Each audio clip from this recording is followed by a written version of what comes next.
News 18 India.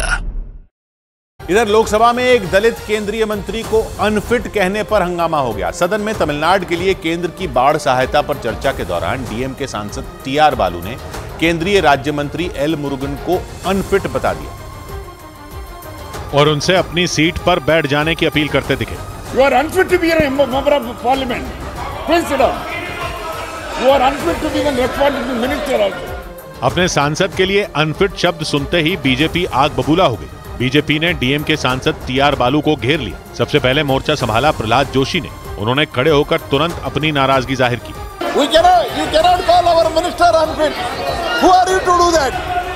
Who are you to do that?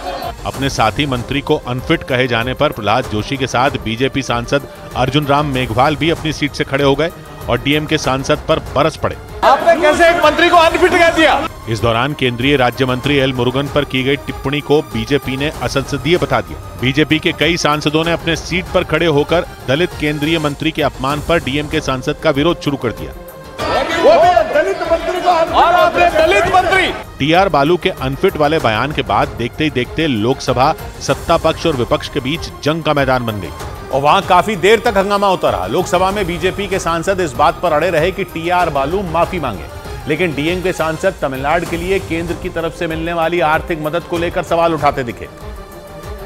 लेकिन BJP के सांसदों ने दो टूक कह दिया कि दलित मंत्री पर दिए गए बयान पर टीआर बालू को माफी मांगनी ही होगी। आपको माफी मांगनी पड़ेगी बालू साहब आपको, और माफी मांगिए आप। संसद में हुए हंगामे के बाद डीएमके सांसद टीआर बालू से जब मीडिया ने सवाल किया तो उन्होंने दो टूक कह दिया कि सदन में उन्होंने कुछ भी असंसदीय नहीं कहा। It is not unparliamentary. वहीं तमिलनाडु से बीजेपी सांसद और केंद्रीय मंत्री एल मुरुगन ने डीएमके को दलित विरोधी बता दिया। DMK don't have faith on social justice. DMK don't want see one downtrodden community person as a minister. Lok Sabha में दोनों पार्टियों के घमासान की वजह से काफी देर तक सदन की कार्यवाही रुकी रही।